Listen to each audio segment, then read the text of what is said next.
اگر آپ ہمارے چینل پر نئے ہیں تو چینل کو ضرور سبسکرائب کریں اور ویڈیو کو لائک اور شیئر ضرور کریں۔ قرض دار اور 1000 اشرفیوں کا سبق آموز واقعہ۔ بنی اسرائیل میں ایک شخص کو 1000 اشرفیوں کی ضرورت پڑی تو وہ کسی کے پاس گیا اور اس نے کہا کہ مجھے 1000 اشرفیوں کی ضرورت ہے، مجھے یہ قرض دے دو۔ تو اس شخص نے کہا کہ میں 1000 اشرفیاں تو دے دوں گا، لیکن تم میرے پاس کوئی گواہ لاؤ جس کے سامنے میں تمہیں قرض دے سکوں اور اسی کے سامنے میں تم سے قرض واپس بھی لے سکوں۔ تو اس شخص نے کہا کہ اللہ کا گواہ ہونا کافی ہے۔ تو پھر اس شخص نے کہا کہ چلو کوئی ایسا شخص ہی لے آؤ جو تمہاری ضمانت لے سکے۔ تو پھر اس نے کہا کہ ضمانت کے لیے بھی اللہ ہی کافی ہے۔ تو پھر قرض دینے والے نے کہا کہ بے شک آپ نے ٹھیک ہی کہا کہ ضمانت کے لیے بھی اللہ ہی کافی ہے۔ یہ کہہ کر اس نے اس شخص کو 1000 اشرفیاں دے دیں اور اس نے کہا کہ اللہ کو ضمانت بناتے ہوئے میں آپ کو 1000 اشرفیاں دے رہا ہوں، تم مجھے فلاں تاریخ کو واپس کر دینا۔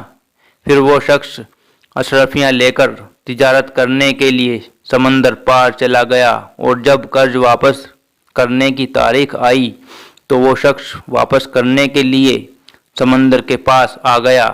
وہ کسی کشتی کا انتظار کرنے لگا مگر کوئی کشتی اسے نہیں ملی اور اسے کشتی ملنے کا کوئی آثار بھی نظر نہیں آ رہا تھا، اور ادھر قرض واپس کرنے کی تاریخ بھی قریب آ رہی تھی۔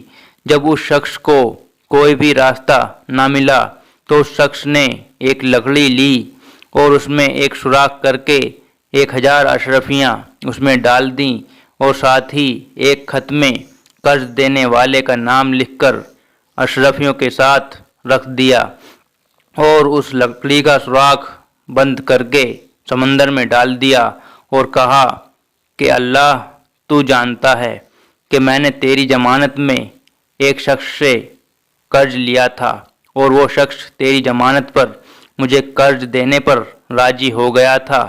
اب جو کہ مدت پوری ہو گئی ہے اور مجھے وہاں جانے کے لیے کوئی کشتی بھی نہیں مل رہی کہ میں وہاں جا کر اس کا قرض واپس کر سکوں، تو اب میں یہ امانت تیرے ذمے کرتا ہوں، اب تو یہ امانت اس شخص تک پہنچا دے۔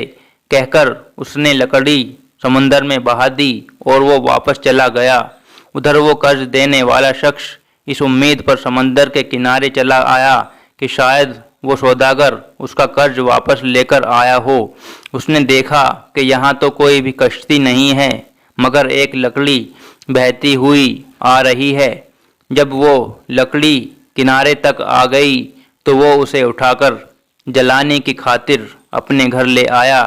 پھر جب اس نے لکڑی کو کاٹا تو اس لکڑی میں 1000 اشرفیاں اور ایک خط نکلا جس میں اس کا نام تھا۔ یہ دیکھ کر وہ بہت حیران ہوا اور اللہ کا شکر ادا کیا۔ کئی دنوں بعد جب وہ سوداگر واپس لوٹ کر آیا تو یہ سوچ کر کہ پتہ نہیں کہ وہ لکڑی اس کو ملی ہوگی یا نہیں، اس لیے وہ 1000 اشرفیاں لے کر اس کے پاس گیا اور اس سے بولا کہ اللہ کی قسم میں تمہارا قرض لے کر ساحل تک گیا تھا مگر مجھے کوئی بھی کشتی نہیں ملی جس کے ذریعے میں سمندر پار آ جاتا۔ اب میں آ گیا ہوں تو تم اپنا یہ قرض واپس لے لو۔ تو قرض دینے والے نے یہ کہا کہ پہلے تم مجھے یہ بتاؤ کہ تم نے کسی لکڑی میں رکھ کے 1000 اشرفیاں اور ایک خط میری طرف بھیجا تھا۔ تو اس نے کہا کہ جب مجھے کوئی بھی کشتی نہ ملی تو میں نے ایک لکڑی میں سوراخ کر کے اس میں 1000 اشرفیاں اور ایک خط رکھ کر اسے اللہ کے حوالے کر دیا تھا کہ وہ آپ تک پہنچا دے۔ تو قرض دینے والے نے کہا کہ ہاں وہ لکڑی مجھ تک پہنچ گئی تھی اور میرا سب قرض مجھے مل چکا ہے، اب تم یہ اشرفیاں واپس لے جاؤ۔ سبق: دوستو، اس واقعے سے ہمیں یہ سبق ملتا ہے کہ نیت صاف تو منزل آسان۔ اگر دینے والے کی نیت صاف ہو تو اللہ تعالیٰ کوئی نہ کوئی راستہ بنا دیتا ہے۔ اللہ تعالیٰ ہمیں بھی صحیح راستے پر چلنے کی آسانی عطا فرمائے، آمین۔ پیارے دوستو، اگر آپ لوگوں کو ہماری یہ ویڈیو پسند آئی ہو اور اگر آپ کو اس ویڈیو سے کچھ علم حاصل ہوا ہو تو ہماری ویڈیو کو دوسرے لوگوں کے پاس برائے مہربانی شیئر ضرور کریں، شکریہ۔ ملتے ہیں ایک اور پیارے اچھے سچے قصے کے ساتھ، تب تک کے لیے خدا حافظ۔